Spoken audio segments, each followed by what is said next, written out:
Here is what the headline said. Britney Spears arrested for DUI.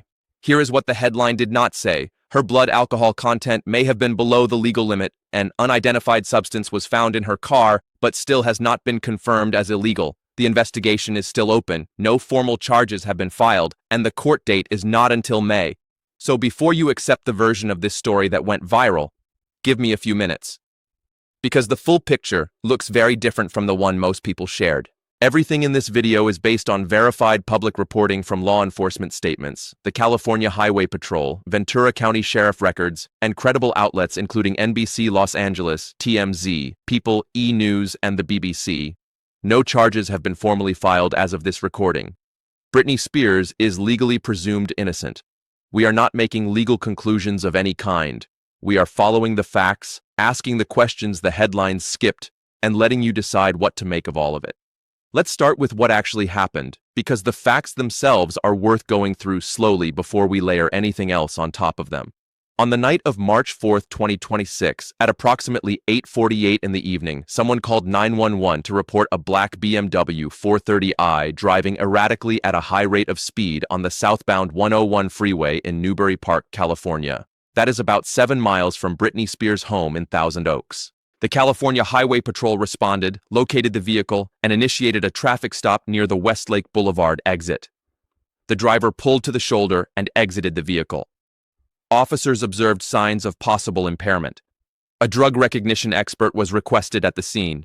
Britney Spears, 44 years old, was detained, transported to a hospital to have her blood drawn, and then booked into the Ventura County Jail at 3:02 in the morning. She was released at 6:07 a.m. She is scheduled to appear at the Ventura County Superior Court on May 4, 2026. Those are the verified facts directly from the California Highway Patrol press release and the official Ventura County Sheriff inmate records. That is the foundation. Now let's talk about what happened on top of that foundation, because this is where things start to get complicated. The CHP stated that Spears was arrested on suspicion of driving under the combined influence of alcohol and drugs.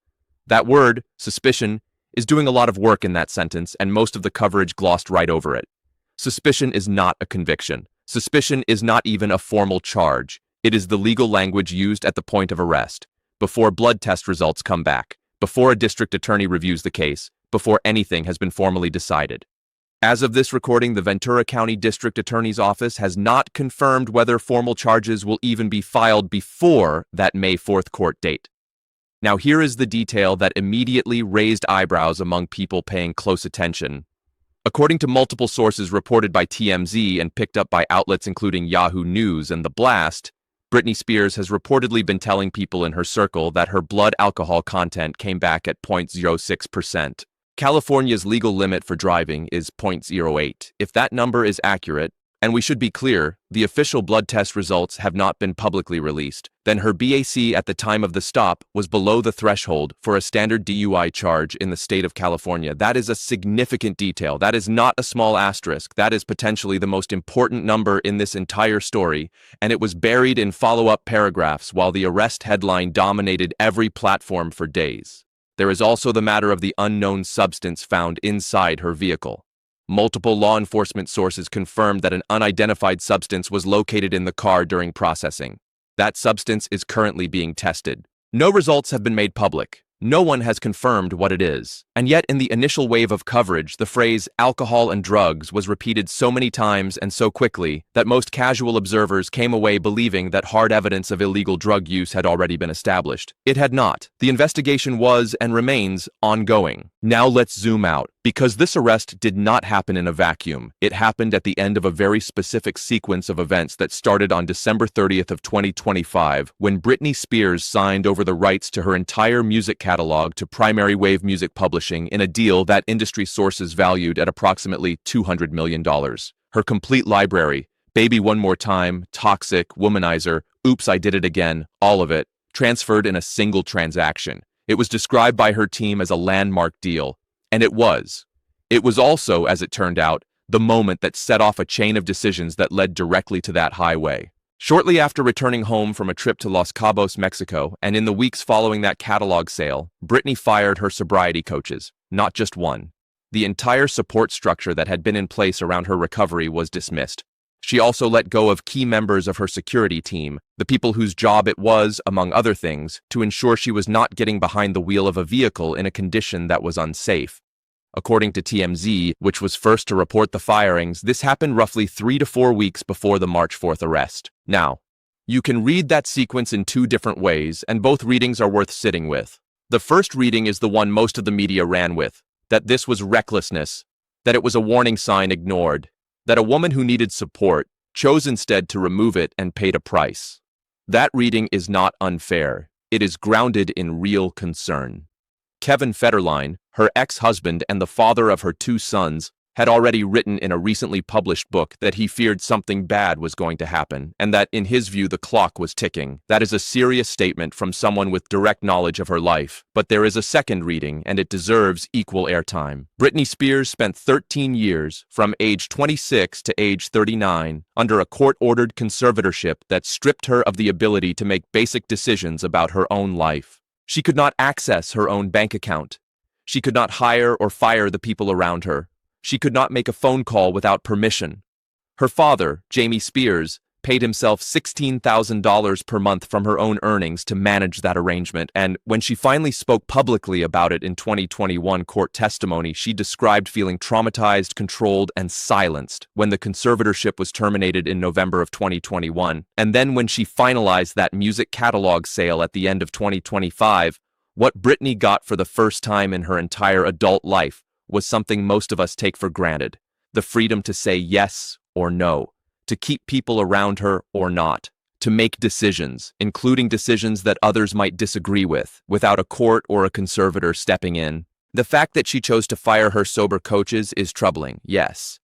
But it is also the act of a woman exercising autonomy for the first time at 44 years old, without any of the scaffolding that a person normally builds over years of managing their own life. She never got to build that scaffolding. She was not allowed to. Her ex-husband, Sam Asghari, who knew her throughout the conservatorship years and who married her in June 2022 before their divorce was finalized in May 2024, spoke at the Elton John AIDS Foundation Oscars viewing party 2 weeks after the arrest. He told reporters he was still rooting for her, called her one of the strongest women he has ever known, and asked the press to give her the privacy she deserves. On Piers Morgan Uncensored, he added that his respect for her always stands and that everybody makes mistakes. That is not the language of someone describing a lost cause. That is the language of someone who knows the full picture is more complicated than a single arrest. Her own representative called the incident completely inexcusable, their words, and said the hope is that it becomes the first step in long overdue change. The rep also confirmed that her sons would be spending time with her and that loved ones were working on a plan to set her up for success. That statement is notable for 2 reasons. 1, it acknowledges the seriousness of what happened.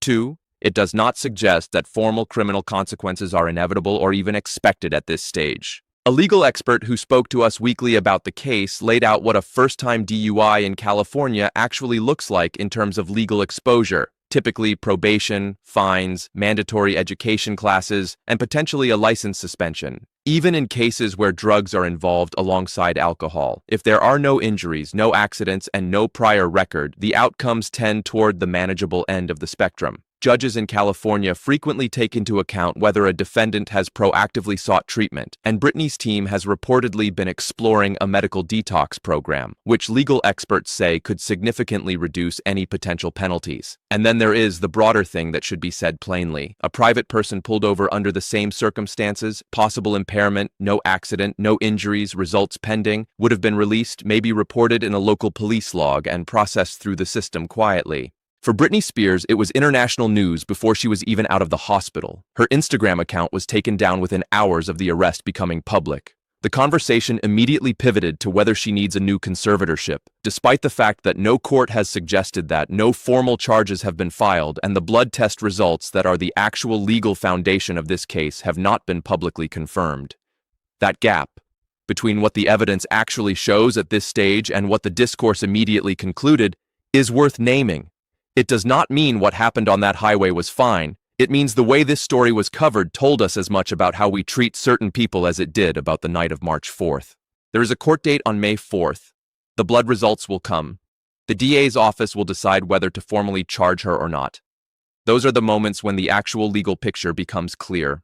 Until then, what we have is an arrest, an ongoing investigation, reported numbers that may place her below the legal limit, and an unidentified substance that has not been confirmed as anything. That is what the evidence says right now. The rest is noise. I want to be straight with you about why a video like this matters. It is not about defending someone who got behind the wheel in a questionable state. If the evidence ultimately shows she was impaired and posed a danger on that road, the legal system will handle that and should. It is about the difference between what actually happened and what most people now believe happened, and the fact that those two things diverged almost immediately, before the blood test came back, before charges were filed, before any of the facts that actually determine legal guilt or innocence were established. Britney Spears has a court date on May 4th. The investigation is still open. The substance found in her car has not been identified publicly. Her BAC, if the number she's reportedly sharing is accurate, was below the legal limit. These are facts that existed on day one and were not given the same weight as the word arrested. That matters, not just for her, for anyone whose story gets decided by headline before the evidence is in.